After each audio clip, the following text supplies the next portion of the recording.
Ils ne pouvaient plus attendre Papa Noël une minute de plus. Ces bouts de chou ont choisi d'aller chercher eux-mêmes le distributeur agréé de leurs cadeaux. Démunis, orphelins, l'ONG EPAS, qui n'est plus à présenter, a ciblé ces catégories d'enfants pour sublimer leur moment de fête. Nous sommes le jeudi 22 décembre 2022. Bienvenue à la deuxième édition de Noël des enfants, initiée par l'organisation non gouvernementale dont Ignace Rosso préside la destinée. L'idée d'assister ces sans-voix est bien mûrie selon ce dernier. La période de Noël est pour un enfant une période de fête et de joie qu'il peut célébrer, entouré de sa famille.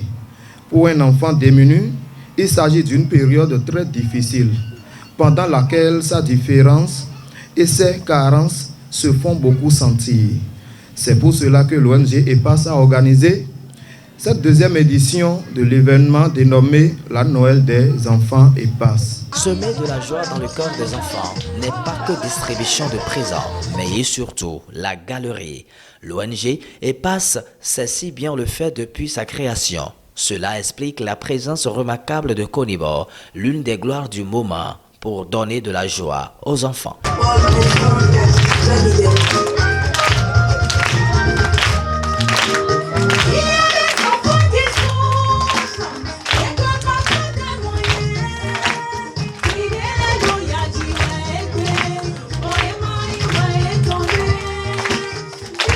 La fête, oui. Les cadeaux, d'accord. Mais le travail, d'abord. Le directeur exécutif insiste là-dessus, après un regard de reconnaissance. On remercie infiniment tous les donateurs qui ont contribué pour que cet événement ait lieu ici aujourd'hui. Je remercie les enfants et nous souhaitons à ce que les enfants travaillent davantage à l'école pour un meilleur résultat. Parents, donateurs, invités, tous repas émus.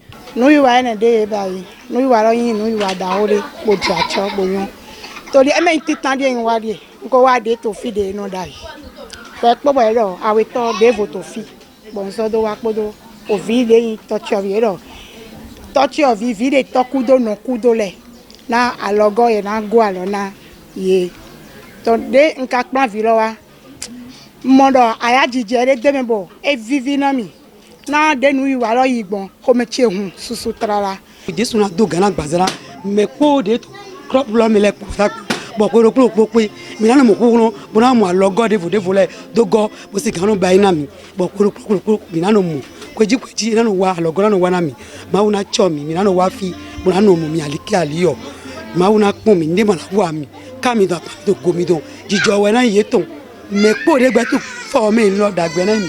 Autrefois à Wando, le siège de l'ONG EPAS est désormais situé à Doagbago. Le pari ainsi gagné, tous les regards sont désormais fixés sur la 3e édition.